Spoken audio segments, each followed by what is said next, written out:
เบยมากลางมองซอยไอ้แก้วไปน้องผู้ จะบ่ย่านตำรวจน้ำจับบ่เอ้าหาหยัง หามองทางเบยเพิ่นมาแล้วไปน้องมานำหลังเนาะเป็นยังน่ะเหยียบตะปูไม่ใช่เหยียบน้ำปลาเบิ่งดูหาข่าวบ่หรือว่าฮักบ่น้ำน่ะ ตีเล็กบ่เป็นยังตำรวจสั้นได้น่ะไอ้แก้วตำรวจใหญ่บ่ตั้งด่านบ่ ถือปิ้งจับไอ้แก้วเพิ่นตำรวจน้ำผู้ใดลงน้ำเพิ่นจับได้พี่น้องเนาะ มันได้ถึงแม่มันเอาไปอยู่เลย สอนตามแคมพอปลาหรือว่ากุ้งอยู่ตื่นเนาะอยู่สอนอยู่เลิกก็สอนบ่เป็นแล้วมันแห้งบ่ถึงเบิ่งก่อนสอนเบิ่งก่อน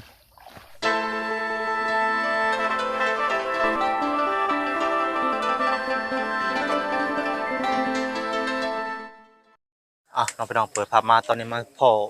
พอกันในช่วงแรงน้องพี่น้องตอนนี้ก็เป็นเวลาอยู่5 โมงแรงเนาะก็นี่แหละพี่น้องเข้ามาหาทางไอ้แก้วคือเก่าคือเดิมพี่น้องเนาะ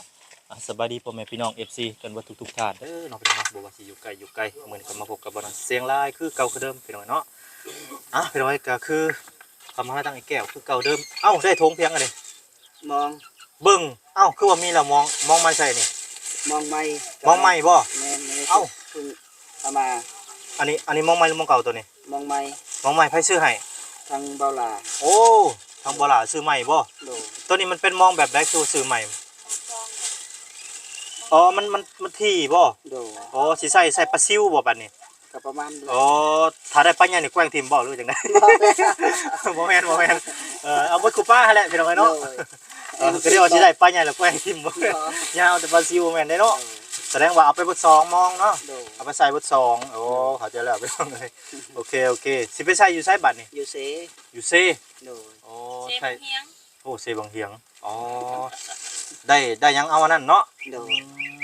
ได้จระเข้แห่งนี้ ให้เจ้าใหญ่ครับสิไปกับไผมื้อนี้มีไผเนี่ยสิไปนำกับไปหลายคนนี่แหละบ่โอเคจ้ะทั้งนั้นเด้จ้ะทั้งไอ้วันพุ่นเด้ไปบ่ลูกให้อยากไปกับลูกให้อยากไปนำอ้าวบ่ไปยังอพยพกันเลยซะเนาะสอนนำไปสอนนำโอ้ไปสอนนำบ่สวัสดีเด้อวันเด้อทางนั้นเด้อสวัสดีโอ้ลูกให้บ่โอ้คนน้อยเพิ่นให้เพิ่นแอบเนาะก็เลยไปอยู่แจนั่นพี่น้องเอ้ยเอ้าผากสารหัสไว้เด้อเฮือนประตูนี่มาเว้นเนี่ยมันหยักลักย่างไว้ได้จังได๋ตูบนี่แต่บ่ว่าสิเข้าปานนั้นเนาะไกลบ่เซ่น่ะทางไหนบ่ได้ไกลดอกอยู่กลางวันบ่แม่นบ่นี่ข่อยไปหาหน่อไม้ให้บอกกับอาเบิดบ่โอ้บ่หันบ่โอ้แสดงว่ากะบ่ไกลเนาะพี่น้องเนาะพอดีย่างบ่2หลักบ่ฮอดดอกหลักครึ่งหรือว่า2หลักนี่เนาะไปซะสตาร์ทเลยเดี๋ยวมันสิค่ำสิมืดเนาะมาพากันออกคนละบ้านบ่แม่นแนวใหญ่เนาะซื้อไผคุหรือว่าสิถือไผโคมแม่น้ำบ่ยามมันค่ำหรือว่าบ่ค่ำบ่ค่ำเนาะซั่นนี่เนาะบ่ค่ำดอกโอเคไปสตาร์ทพี่น้องเอ้ยเดินทางแล้วบัดนี้เนาะสบายดีเด้อบ่ย่าเด้อสบายดีบ่โอ้ยสบายดีมื้อนี้อันออกลบต้องพี่น้องเอ้ยหลายลบปลาลบปลาเห็นหยังก็ลบอันนั้นพี่น้องเอ้ยโอ้เจิดแล้วทั้งติดปีกแล้วตัวปวดโป้ไปช้อนใช้อ่ายนี่ฮะอยู่เซเอามันบ่คำบ่ตัวนี้ฮะเซ่บ่คำดอกบ่ได้ไกลบ่ไกลแล้วว่ะเพิ่นว่าบ่ใกล้ก็ได้พี่น้องเอ้ยถ้าบ่ได้ก็นี่ละนี่โอ้บ่เอาได้นี่ได้บ่เจ้าให้ช้อนนี่บ่ไม่ให้สอนเราสอนก็เขาบ่ได้ปล่อยหยังน้องรวมเนาะบ่น้องรวมโดยไผลงก็ได้เนาะน้องรวมเป็นยังไงนี่เด้อเพื่อนนี่แหละมาบอกข่อยพุ่นน่ะเจ้าว่าสอนได้มีที่กุ้งได้นี่มีที่กุ้งหลายได้ยินว่าน้องเบ้ยกินดิบบ่เห็นแต่บ่พอก็ไปแม่พญาติพ่อพญาติก็มีได้กินดิบแต่อยู่นี่เพิ่นบ่ให้สอนบ่กล้าสอนโอ้อยู่นี่เป็นของลิขสิทธิ์เพิ่นเนาะเพิ่นห่วงได้บ่ได้ลิขสิทธิ์ติดลิขสิทธิ์ได้บ่ได้โอ้ตัวละล้านสิได้ปลาคอตัวปลาซิว10 ตัว10 ล้านทำงานมาปีวัดศาสตร์ก็บ่ได้เงินบ่ได้เนาะเอาบินโดนกับพี่น้องไอ้บาดนี่บินโดนพี่น้องบินโดน เบิ่งแค่กระปูดเด้อ เอาบ่เฮ็ดกระปูดก่อนเดี๋ยวสิบินโดนเบิ่งกันเด้อ ยังคิดใจเฮ็ดกระปูดอยู่บ่เอ่ย บ่แซ่บนี่นะ แสบเนาะ บ่อยู่นี่ก็มีกะเสียหลายกะ บรรยากาศย่ำค่ำๆประมาณนี้แหละเนาะบ่หน่อยเนาะ โอ้ยโอ้เย็นเย็นคักเลยพี่น้องเอ้ยเนาะเนี่ยพี่น้องไอ้พี่ตาบองน้อยบ่าวน้อยกับทางทีมงานเนาะมาเห็นบรรยากาศกับโอ้คักตัวได้ชม ตอนนี้เริ่มบุกป่าบุกรุก อันนี้บ่ทัน บุกป่าบุกคาย ข้านขึ้นได้ ถ้าเพิ่นใส่เกิงจะว่า เป็นโศกเป็นเหวอยู่นะ อันนี้ติ โถเนาะ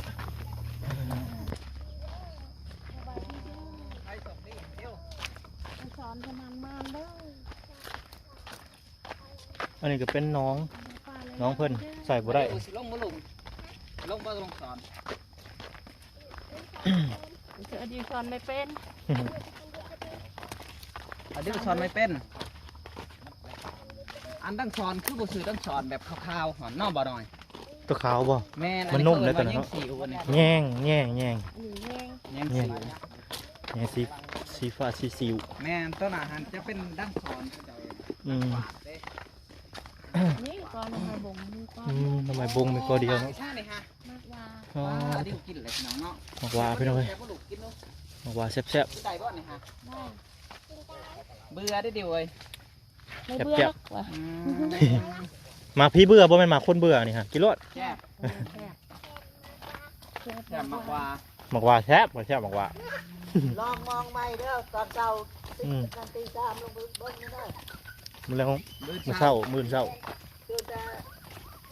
3โมงเช้าเลย ว่าสิไปย่ำอันใด เอาไปได้ของใหม่แล้ว เอาไก่ธนาคารเลยเนาะ คือว่าย่ำแต่อัน12โมง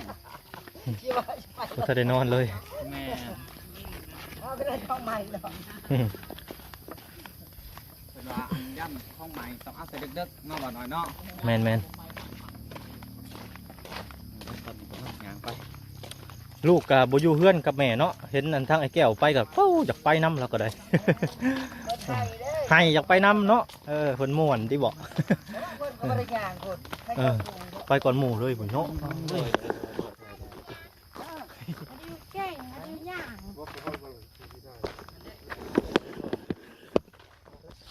มาพ่อหมากยังก็นี่ บางคนได้นะ หมากหูลิงพี่น้องมาฮอดเครื่องทางสักพักหนึ่งบ่น้อยสะออนไม้ย่างพี่น้อยเนาะป๊อตบพี่น้องเอ้ย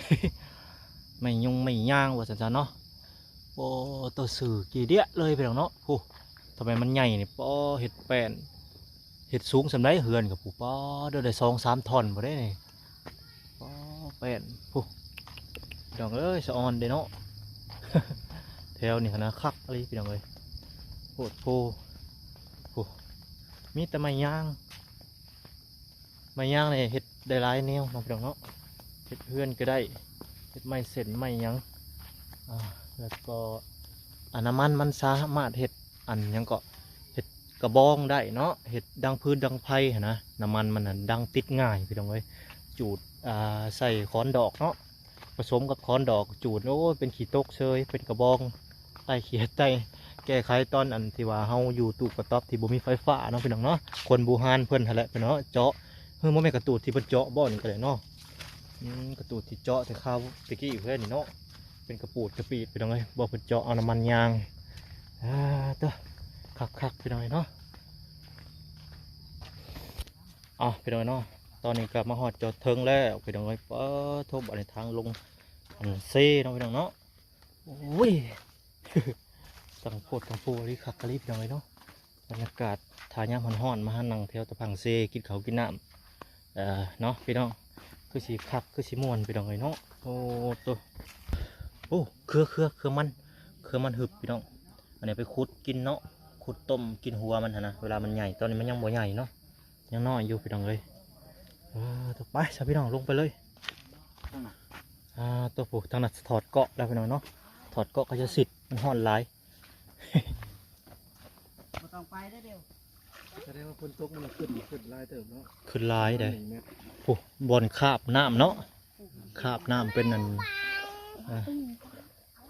ไปบ่ไรเลยลูกเอ้ย ปีลายลูก ปิงเด้อลงไปปิงได้ เพื่อนเฮาพุ่น อืมปิง หน้าเฮาในพัดว่าบ่ได้ช้อนเนาะเอ้ย แม่ ไปได้เมื่อยบ่ แม่ เมื่อยเนาะ สอนได้มันเลิกบ่หรือว่าจังใด เลิก เลิกเนาะสอนบ่ได้พี่น้องเอ้ยสอนก็อู้ตัวย่างบ่ทันปลาดอกปลามันแล่นไปก่อนแล้ว น้ำมันกว้างเนาะ น้ำมันกว้างแฮงบ่คือน้ำตื้นน้ำหอมเลย พ่อใช้หม้อแล้วว่าปิ้งลาย เอาเบิ่งทางไอ้แก้วเพิ่นใส่หม้อกันเนาะพี่น้องเนาะโอ้หกว่ะทางนี้ หกไปทางใดเด้บัดนี้ขึ้นมาทางพี่ขึ้นมาทางพี่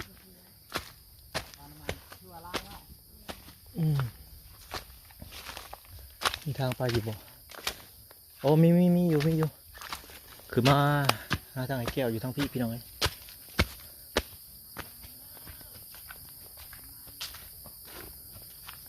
อ๋อต้นหยังอะนะต้นไฮบ่นะแม่นบ่บ่พรต้นโพหรือต้นไฮนะ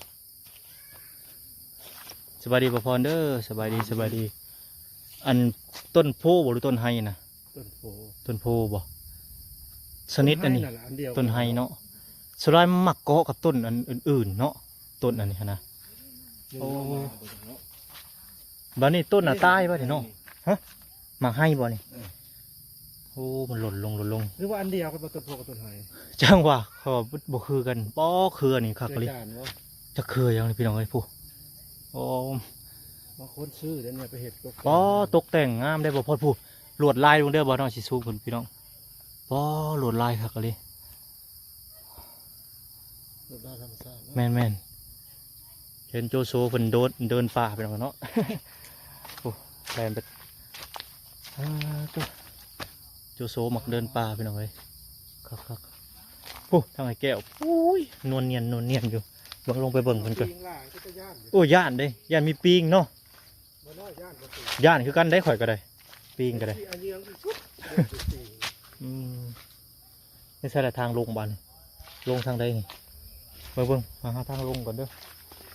หาทางลงเบิ่งไอ้แก้วกันโอ้พี่ประพรทางลงอยู่พี่ทางลงอยู่พี่เด้อตาตัวเครือน้ำได้นี่เบิ่งเครือน้ำกินก็ได้แต่เครือน้ำไปได้แก้วสบายดีผู้ตัวเลิกบ่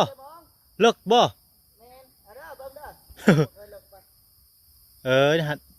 กะเพียงคอเนาะเพียงคอพี่น้องเอ้ยบอลละปักหลักเบิ่งโอ้ไกลลิงมองนี่เนาะยาวจักเม็ดเด้นี่เนาะยาวเติบเด้นี่นะโอ้พี่ผูกเดี๋ยวพี่คุ้งพังเลยบ่โอ้กวางลิซะเนาะนี่เนาะโอ้กวางคักลิพี่น้องพี่เราใส่แต่ตะปูดอันนี้พี่ยาวมาพี่บันพี่น้องเนาะ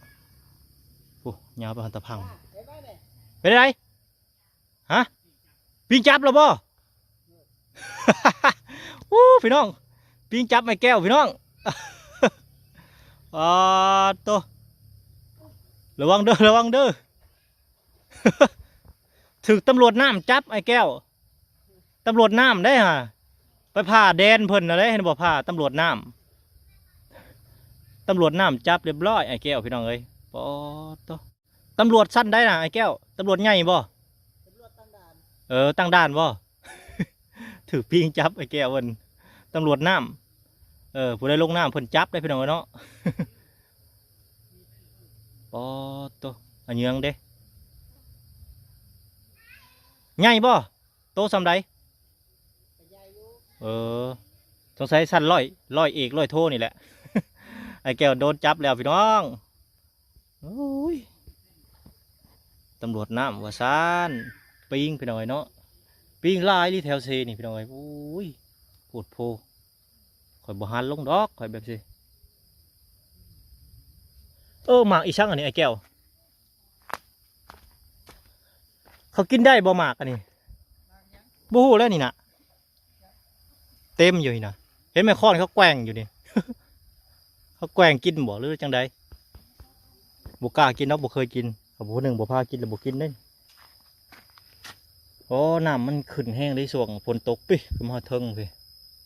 ถ้าว่าน้ำไม่แห้งฝนตกลิ้นคือสิท่วมหมดเลยแถวนี้เนาะบ่ย่านบ่พาวขึ้นมาบ่บ่คอยย่านปิงโอ้โธ่บ่ได้ดอกข่อยนี่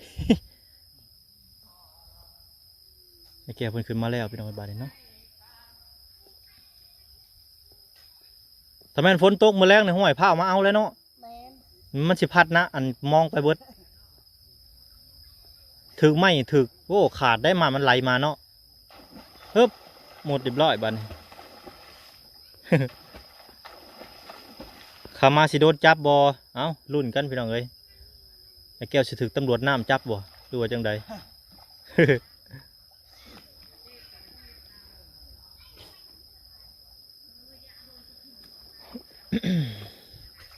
เดี๋ยวใช้อีกอย่างพื้นนึง อย่างพื้นหนึ่งบ่อันนี้มองที่หรือมองห่างตัวนี้ ใช้ตัวนั้นยาวกว่านี้ว่ะ บ่อันนี้มองที่หรือมองห่างตัวนี้ มองถึง อ๋อ จะแพงกว่าตัวนั้นว่ะ อืม ตัวนี้250,000 โอ้ ตัวนั้น150,000 อ๋อโตนกันอะไรนี่เนาะอ๋อโอ้ปลาไผมาน่ะสบายดีเด้อเบยเด้อ เอ้าเอาเบยมาตอนได้นี่สบายดีพี่น้องแน่เบิ้งซูมเข้าไปนี่สบายดี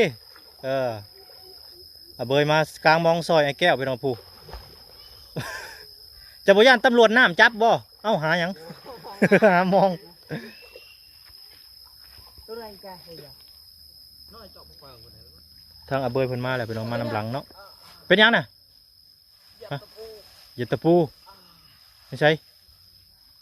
เหยียบน้ำปลาเบิ่งดูหาข่าวบ่หรือว่าฮักบ่น้ำน่ะ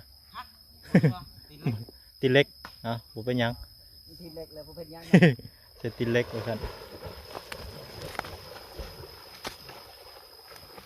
เบยเพิ่นมาหาย่อเพิ่นมาล่อเหยื่อตำรวจน้ำจับเพิ่น โทรศัพท์เฮาดิมึงเฮ็ดโทรศัพท์เฮาตังขึ้นแล้ว กลางน้ำกันเลยบ่ไอ้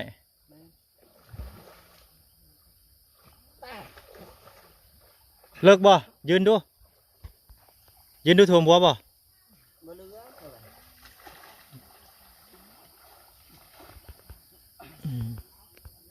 พอดีว่าตื่น ตื่นบ่อยู่หันทางแก้วกำลังกลางมองดังที่2พุ่นน่ะเนาะดังห่างตัวนี้ เนี่ยเราอยู่ไหนแก้ว โอ้เสียงกาห้องกาอยู่โอ้เบอร์ผลิตน้ำเลย เลิกอยู่ทางพี่ว่าเหยียบลูกบาดเดียว มีบนเลิกบนตื่นเนาะเอาเบอร์หมุดเอาปลาดูหมุดดำหาปลาดูดำหาปลา ได้ลินตาน้ำลินน้ำตาดำตาแดงดูบัน เห็นบ่ปลาน่ะ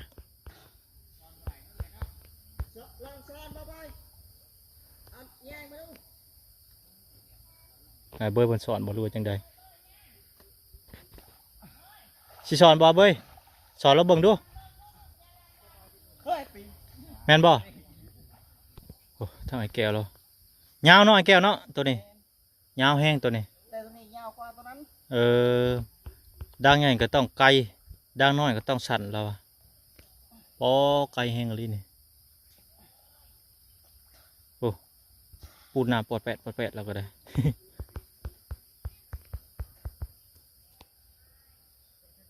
ตะเวนเริ่มตกดินแล้วพี่น้อยเนาะ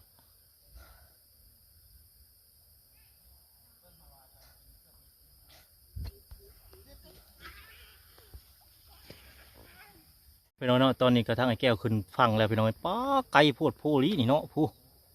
อ๋อโตสีมัวๆจะน้อย โอ้ตัวผู้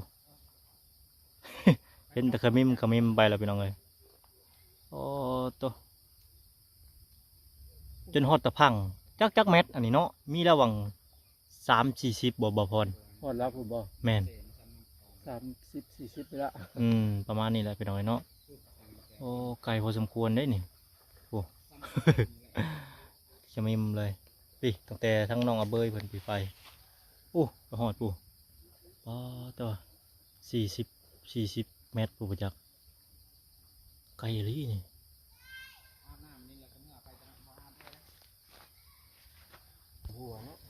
ถ่วมหัวเลยนี่เนาะกลับมาแล้วเป็นไงใส่เรียบร้อยแล้วบัดนี้กลับมาฮอด สุดแล้วว่าไอ้ กระปาก โดย มันต้องซองด่างเนาะ อืม ถ้าที่ใส่ โอ้สุดหัว ด่างมันหนักจะขึ้นด่างมันหนักนี่อ๋อใส่เฉลียงไปสิเนาะ ใส่อันตัดแล้วมันสั่นเด้มันยาวเลย มองสั่นเนาะ แมนบ่ แต่ น้อง ตัวนี้ยาวกว่าป่ะ น้องสั่นมองเขามันยาวกว่า ตัดชิ้งห่างก็น่าจะโอเคแต่ว่าเพิ่นก็คือว่าละเฉลียงแบบนี้ อย่ามาลุดตัวนั้นมันคือตัวนี้เอาไปได้ ต่อคิด เฮ้ยไปได้ไงถึกบ่ปลาขับทะเลโอ้ปลาขับคลองไปตรงนี้ ไม่ใช่ ได้แล้วไม่ใช่ แย่งปลาซิวเหรอบ่อะไรแย่งเพราะว่ามองมันยังปลาซิว ไปทางนี้ล่ะ ถาปดบาทเดียว อืมตอนน้อยเนาะ ปลาขับคลองแถวห้วยแถวห้อง อืม นะ คือบ่เห็นไผมีมาใส่หรือว่ามาบ่ถึกช่วงกันบ่ช่วงมีแต่เจ้าผู้เดียวมาใส่ บ่ค่อยเห็นชาวบ้านมาใส่น้องไปน้องเนาะ ใส่เนาะ บ่ค่อยเห็นชาวบ้านมาใส่อ่ะน้องอาเบยกับไอ้แก้วเพิ่นกำลังสอนไปหน่อยบัดนี้เนาะ อะไรมาพี่แล้ววะ สอนทางใดน่ะ นะ สอนอยู่กลางพุ่นบ่ ว่าสิไปซ่อนที่ไหนน่ะ ถ้าได้ปลาจะไปละฮะทางแหละว่า สอนน้ำใหญ่เนาะจักสิเป็นจังไดอ่ะทดลองบ่ลองก็บ่ฮู้บ่ดูก็บ่เห็นพี่น้องเนาะ เอาลองย่อบ้างเหมือน บ่พูดจะพูดแน่เลิกยังเลยโอ้น่ะกระตองหน่อยป่ะ ก็ต้อง กระตองปกลายมันจะเก็บมุดอะไรกระตอง ระวังสอนเบิ่งไปหน่อยเนาะถึกหรือบ่ถึกลองเบิ่งจักบาท2 บาทเพราะฉะนั้นก็ไป คือไอ้เคก็ใช่นะ คือจระเข้ยังใครแน่กว่า กินบ่เบิด จะได้มาปิ้งให้เมียกินตะแรงถึงลูกมันได้ถึงแม่มันเอาไปอยู่เลย สอนตามแคมพอปลาหรือว่ากุ้งอยู่ตื้นเนาะอยู่สอนอยู่โลกก็สอนบ่เป็นแล้วมันแห้งบ่ถึง ตกลงเขาจะเอาหมาเลยเขาบอก เบิ่งก่อนสอนเบิ่งก่อน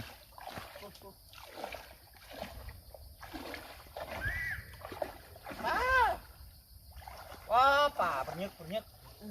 หลายบ่ จับบ่ได้คิด มาต้องนะหัวพี่ ก็ต้อง บ่ได้ช่วยน้ำ สอนน้ำใหญ่เนาะบ่พรมันบ่ค่อยได้ดอกสอนน้ำใหญ่ นี่ต้องดูมันดู ยุ่นหั่นแหละ นอกจากกลางนาเนาะ แม่นหน้าเราหวกเด้น้ำน้อยไปใช้บ่ได้